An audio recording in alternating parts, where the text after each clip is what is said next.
fiery horse with the speed of light, a cloud of dust, and a hearty hi-yo silver, the Lone Ranger.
When the first railroads were built into the western United States, the engineers and men were faced with the constant danger of attack by outlaws and Indians, and their task might never have been accomplished had it not been for the masked rider of the plains.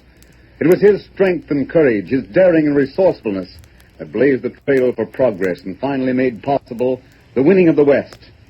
Return with us now to those thrilling days of yesteryear. From out of the past come the thundering hoofbeats of a great horse, Silver. The Lone Ranger rides again. Oh, Silver! We're heading for town. There's going to be trouble. Oh, Silver!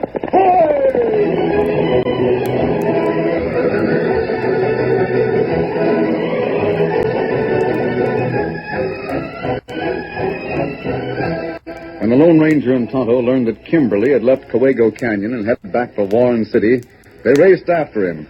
But although they were able to pick up his trail and followed all the way to the hills on the outskirts of the town, the Easterner had too much of a start. It was long after dark when they reined up. Steady there, Steady. Kimberly get to town ahead of us. We didn't lose his trail for a minute, though. We know where he is. Just because he failed at the canyon, we know that won't stop him. He'll find some other way to slow down the building of the railroad. Next time he tries that, maybe we catch him. Once we get enough evidence to put him in jail, our work will be finished. Tell me, Kimosabe. There are plenty of people in town now. I've never seen it so well lighted. Maybe them open new cafe on Main Street. The lights aren't coming from the buildings. They seem to be in the street itself. Not right. It looks like a torchlight procession. Better ride down there and have a look. You wear masks. We can leave Silver and Scott in one of the back streets and then keep to the shadows. There's plenty danger. We've got to find out what's going on. Come on, Silver. Come on,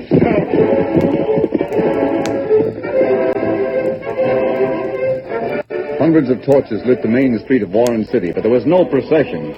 This was a meeting called by Saul Gardner. When he stepped out on the balcony of the Palace Cafe, a cheer rose from the rougher element of the town. The storekeepers and most of the railroad men kept silent. Saul raised his hand and began to speak. Boys, 3 men were hanged today in Warren City. They were arrested by our sheriff, Bob Dixon. They were tried by Judge Carteret and a jury of 12 men. Everything was according to law. I'm not saying it wasn't. But I'm an honest, God-fearing man, and I didn't like the verdict. The men who were hanged were veterans of the Grand Army of the Republic. And Bob Dixon and Carteret were rebels in the war between the states. I'm asking you this now. How long are we going to stand for it? How long are we going to stand for rebels heisting themselves up to the seats of the mighty and judging the men who fought to save the Union? Why, I tried to speak this piece in court this morning. I was fined for contempt. But now I'm going through with it. And if Bob Dixon tries to interfere with my right of free speech, he'll pay the penalty we've always reserved for tyrants. We can't do anything about Carteret, to grant you that. He's a federal judge and he's left the town. But Sheriff Bob Dixon's still here. Yes, Bob Dixon, one of the Dixons of Virginia. He's still wearing his badge and ruling the roost. That's something we can change. We can't do anything about it until the next election. It was Walter Manning, the editor of the Warren County Times, who had answered Gardner. He was standing in the second-story window of the newspaper building directly across the street from the Palace Cafe, and the crowd turned toward him as he spoke. You can't shut me down. If Charles Gardner has the right of free speech, so have I. Bob Dixon was elected sheriff of Warren City long before it became a railroad town. According to our laws, there won't be another election until November. And by that time, all of you gamblers and parasites and living off the railroad men will be gone from here. It'll be good riddance. It would be good riddance for the railroad in the town if we could drive you out now. So, Gardner, you say you're an honest, God-fearing man. You can't deny it. I'll add to it. You believe in justice just as much as I do. There can be no justice when a rebel runs a town. That's prejudice talking. You're a mass of prejudice. It's distorted your mind. Let yourself be fooled by outlaws and gunmen. There's only one principle at stake in Warren City. And that's the principle of law and order. Bob Dixon's fighting for it. And they're not cheering you on and fighting against it.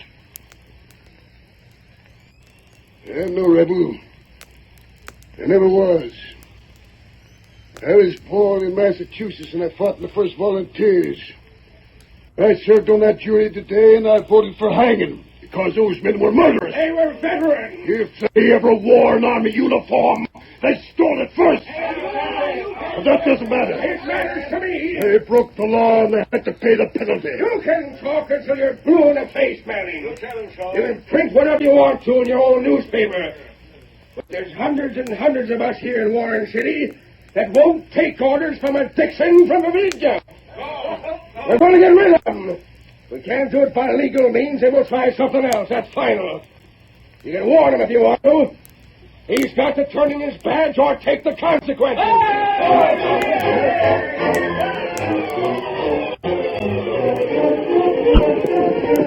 Steady, Silver. Hold on. You make camp here, Tonto. You'll not say anything all the way from town. What you think? Yeah, it's a bad situation. That fellow Manning talked good sense. Of course he did. And when men are filled with prejudice, they won't listen. I'm afraid there's going to be trouble, Kemosabe. That's right. Maybe Kimberly helped make it. And you can be sure of that. Trouble in Warren City, it hold up railroad. You better get into town early. Find Kimberly and follow him. If he and Saul Gardner get together, ride back here as fast as you can. Tonto do that. The following morning, Louise Gardner served her father's breakfast in silence. Good flapjacks, Lou. Are they? Oh, what's the matter with my girl? Oh, Paul, I don't have to tell you. I mean, last night? Yes, I do. You're so wrong. You don't become a woman to get mixed up in politics. That's just what it is. Politics. It's a question of right and wrong. All right, and you're the one who's wrong. You can't make me believe any different. Bob Dixon's a good sheriff. He's never been unfair in his life. He couldn't be. He's the finest man I've ever known. He's a Virginian. What of it? That's so stupid, Paul. You're so old-fashioned. Old-fashioned? That's what I said. You're taking his side against me. I've got to. He's a friend of mine. Well, I'm your paw. But Bob's in the right and you're not. Young lady, if I ever catch you talking to Bob Dixon again, I'll lock you up in your room and keep you there. I want your promise. You won't get it. I'll have no part in fighting a civil war over again in Warren City. I'll lock you up. That just proves you're old-fashioned. Lou, I can stand so much. Now, don't get excited. It's bad for your digestion. I warn you. Besides, there's somebody at the door. If it's Roger Manning, I won't see him. Good morning, miss. What do you want? Want to see your pa. Who is it? It's that no-good gambler, Ace Johnson. Shall I shut the door in his face and... Tell him to come in. What? If you don't mind, Miss Lou, I should have mentioned I was expected. All right. You can come in. But there's no law that says I have to stay in the same room with you. And when a decent man gets mixed up with a crook, then he must be loco. Don't mind her. Women don't understand politics. Sure, I know. Got some good news, Saul. That's so? Someone else is on our side. Man that's got a lot of influence and money. Who do you mean? He's in the back room of the palace. Wants to talk to you personal right away. Will you go over there with me? Why, sure will. What's his name? You're going to be surprised. It's John Kimberly.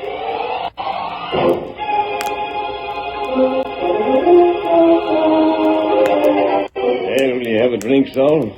I never touch it. I wish I could say the same. Yeah, but you don't mind if I drink to your success, do you? No, sirree. Well, then here's how.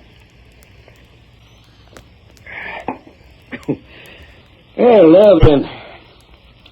I heard your speech last night, and I agreed with every word. That's fine. Manning is no better than a traitor. He sure sounds like it. And as for Dixon, the sooner you get rid of him, the better. Well, the only question is, how? I can't answer that. Yeah, it won't be easy. There are plenty of men like Manning who want to keep him where he is. There won't be another election until November, and that's too long to wait. It sure is. Then there's only one answer. You and your men must take possession of the town by force. By force? Ace tells me you have 300 or 400. He probably knows more about it than I do. Yeah, he does. You've picked a good lieutenant. I say give each one of them a rifle. Proclaim martial law and set up the kind of government you ought to have. But 300 or 400 rifles. Well, I can arrange Door it. around here, Injun. Yeah, the door's open. Get out of here. That door was open, Ace. Yeah, closed now. Who was out there? Just an Injun, sleeping on the floor. You said you could arrange it, Kimberly. Oh, yes, the rifles. I can get them to you in 3 days. The rest is up to you.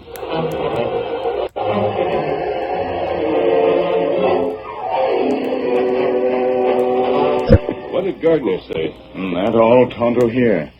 Ace, come along and make Tonto go. Force. 300 or 400 rifles. The sheriff's friends won't give up without a fight. We've got to do something to prevent it, Tonto. Oh, wait. You got plan? It may work. Saul Gardner wants to get rid of Dixon. We'll do it for him. What you mean? Let's go. We're riding back to town, silly boy. On, Silver. Get him up. Come.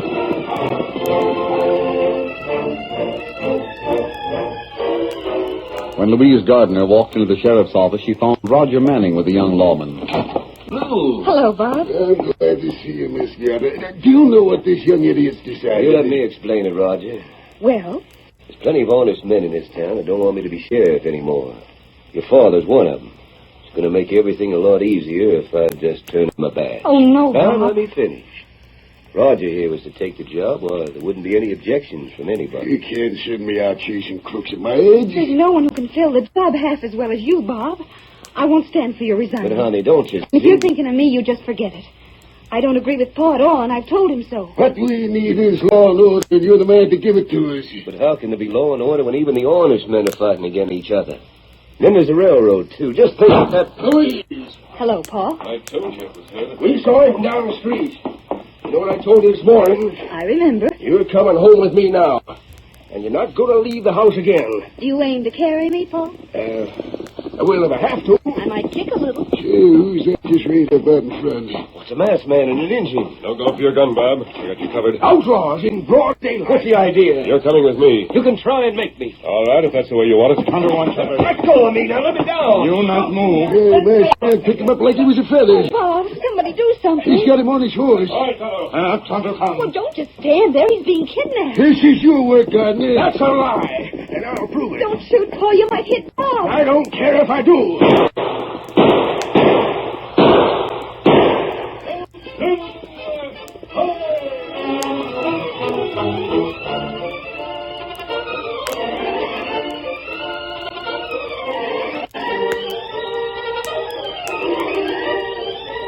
The curtain falls on the first act of our Lone Ranger story.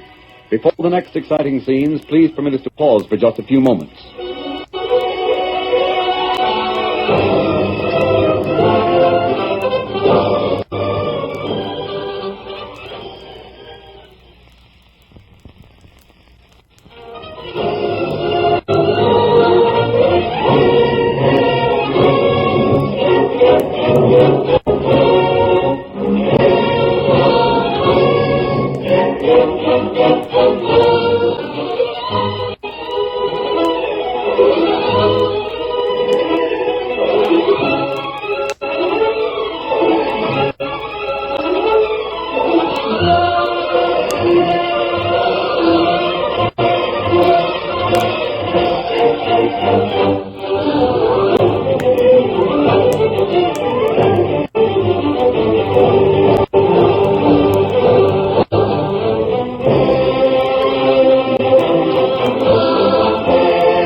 Now to continue our story. The Lone Ranger and Tonto raced out of town with the sheriff as their prisoner long before any effective pursuit could be organized. They headed into the tangled wilderness of the hills above Warren City and did not draw rein until their camp was reached. Steady, Silver. Steady, boy. You can get out now, Bob. Oh, that was some ride. Steady. This is our camp. You're going to be our guest here for a few days. Your guest, huh? Yes. You won't consider yourself a prisoner. That is, after I've explained everything. I'm beginning to put two and two together already. Oh, are you? A masked man and an Indian called Tonto. A white horse called Silver. Now, if you was to show me a ring like I heard Matt Kirby talk about, I could make a pretty good guess as to who you are. A ring like this? Yeah. Does it have a secret compartment in it? Yes, it does. Just like Matt said. You're the Lone Ranger. Ah. Oh, but this is still going to take a lot of explaining. I'm not a bad sort of hombre. I've always tried to do my duty. I can't figure out how I got in your bad books. Oh, you haven't, Bob.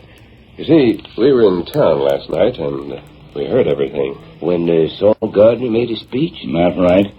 Me hear men in cafe scheme to take rifle. Now, those rifles won't be necessary. We took you prisoner to prevent bloodshed, and also to prove to the townspeople just how much they need you. I don't savvy. Well, the first thing I want is a list of all the honest men who dislike you because you come from the South. There's a whole lot of them. The most important ones, then. Especially the ones who own stores or businesses. Oh, well, I guess Bank of Henderson would come first. Good. I don't feel good about it. Go on. McNamara, Corwin, Batchelor. Oh, and then, of course, there's Saul Gardner himself. He owns the biggest store in town. Oh, that's fine. Don't you understand how I feel about it? I think so. You're giving all those men protection. And they don't realize what a good job you've done. It's up to us to make them. But how? By giving them a taste of what might happen with another man in your place. We'll start with the bank. Huh? Tonto and I are going to hold it up tonight. You're going to...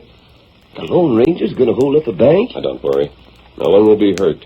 The money we take will be just as safe here as in town. You say nobody will be hurt.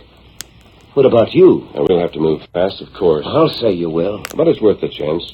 After the bank, we'll pay calls on the others. We'll save Gardner for last. Not all in one night. No, we'll take one night for each of them. That's even worse. After the bank hold-up, there won't be a man in town without a gun.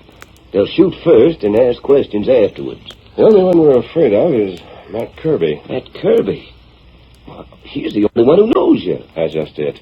He might recognize us and tell the others who we are. We want these hold-ups to seem genuine. Oh. You'll have to warn him in advance, Tonto. Uh-huh. His cabin's on the edge of town.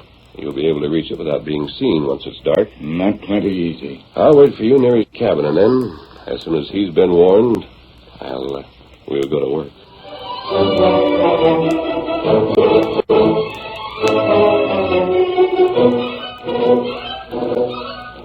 Early that afternoon, Ace Johnson called on Kimberly in his room at the hotel and described the capture of the sheriff. And he confessed his bewilderment. How does it add up, Kimberly? Masked hombre was an outlaw, sure. He might have had it in for Dixon.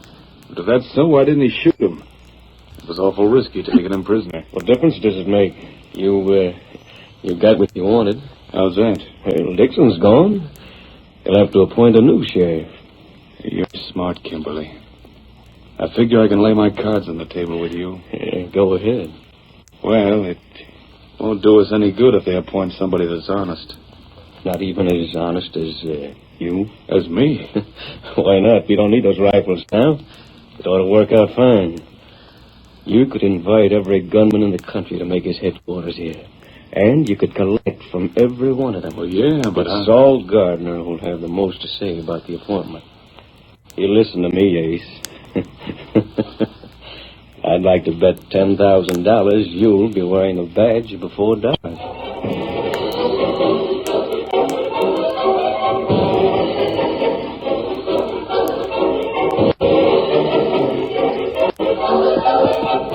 At 10 o'clock that night, the Lone Ranger was waiting for Tonto outside of town. Steady, Silver. He's coming now. He was happy. Did you find Matt at home? Me tell him what you say. They're bad news. What kind of news? Ace Johnston, sheriff now. Railroad men not like that. You can't blame them. In that trade, town run wide open now. Plenty fight. Plenty men get hurt. Outlaws steal from railroad. It isn't bad news, Tonto. It's good. Even if Ace weren't crooked, he's incompetent. That's going to make our job easier. Come on, Silver. Get him up.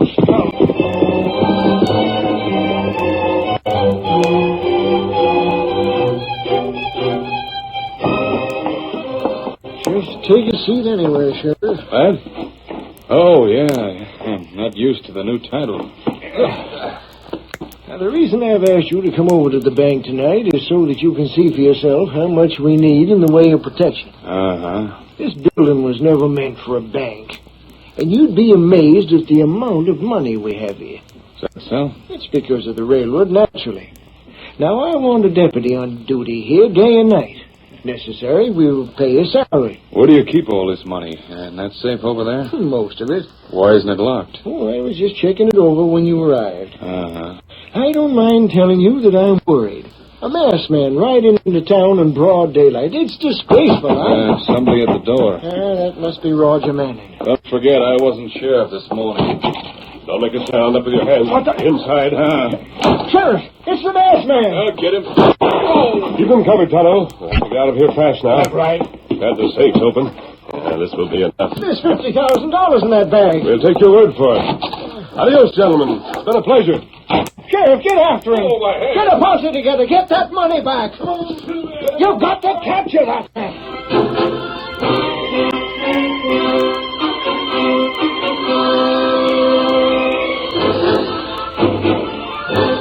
Lone Ranger and Tonto made good their escape.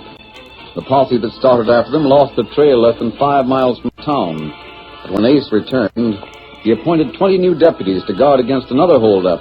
They roamed the main street throughout the next day and the following night. And yet, when morning came again...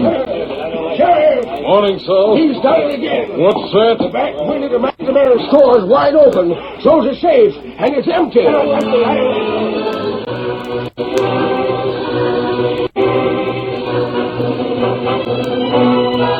And the following morning... It's cold in place this morning, Sheriff. He took $1,000. I'll get the polecat. We said that yesterday. The only trouble is he won't show up again. Oh, yes, he will. He left a note for you. Read it. To the sheriff. You can expect me at Gardner's store tomorrow night. My place? Boy, the nerve of him. I'll have the store surrounded. I'll have 20 men there, 50. Careful, Ace. It might be a trick. I'll deputize every man in town. If he sets foot in it tonight, he'll never leave it alive.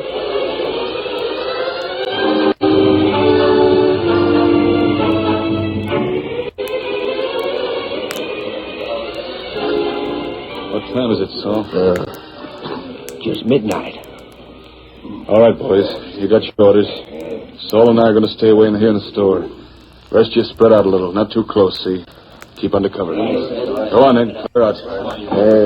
Roger may be right. That note may have been a trick. I don't think so. Shut the door. Shall I lock it? No. We've set the trap. Let him walk into it. We don't want the lamp, do we? Hey, wait a minute. I heard something behind the counter. One of the boys. You. What are you doing back there? I'm taking the money out of the safe. I never saw him before. You know what? Who are you, anyway? Who told you to do that? This is what I came for. Hayes, I recognize his voice. Only he isn't wearing a mask tonight. Just a disguise, Saul. Why, you... Careful, you're covered. How'd you get in here? I walked in with your men. It's a good thing there were so many of them. You ducked down behind the counter Found the safe was open, right. Now just stay right where you are. Don't make a move and don't raise your voice. You can't get away with this. As long as you're sheriff, it'll be easy. Adios, gentlemen. Been a pleasure.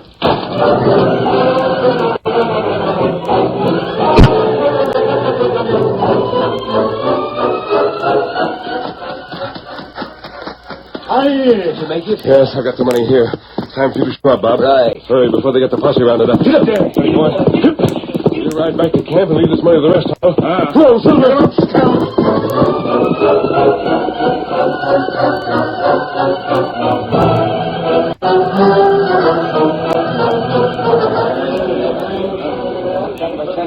You're a fine sheriff, eh? I'd like to know anybody who could do better. Well, I'll tell you.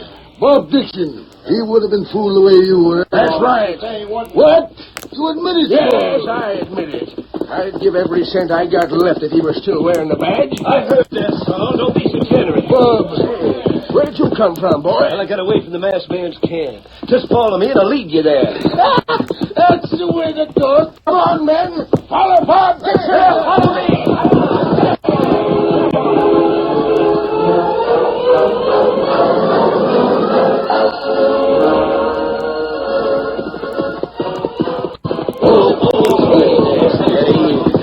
Here's the camp. Right over there by that rock is where you'll find the money. Who's the best man? He's got away again. Oh, no, he hasn't. Here he comes through the woods. Don't let you slap, leather. That's the Lone Ranger. Lone Ranger. Have you gone loco? Lone Ranger, an outlaw? Yeah, he's no more of an outlaw than I am. Steady, Silver. Steady, boy. That's the same hombre. He's the one that took the $50,000 from the bank. I admit it. But you have the money back now. There's no harm done, is there? Well, no, but if you're the Lone Ranger, what was the idea? The idea was to convince you, Saul, and everybody like you, that you were wrong. You need Bob Dixon, and it doesn't make any difference where he comes from. It's time you forgot your prejudice because you're all Americans. You're all fighting toward a common goal. You've got to remember that united we stand, divided we fall. How about it, Saul? Have you changed your mind? You can bet I have, masked man. And so was everybody else who was talking the same way I did. That's all I wanted to hear. Come on, Silver.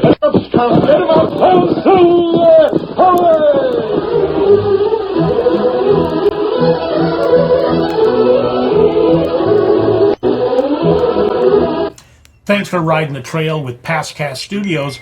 Issues, more effort, and more help on learning from the past.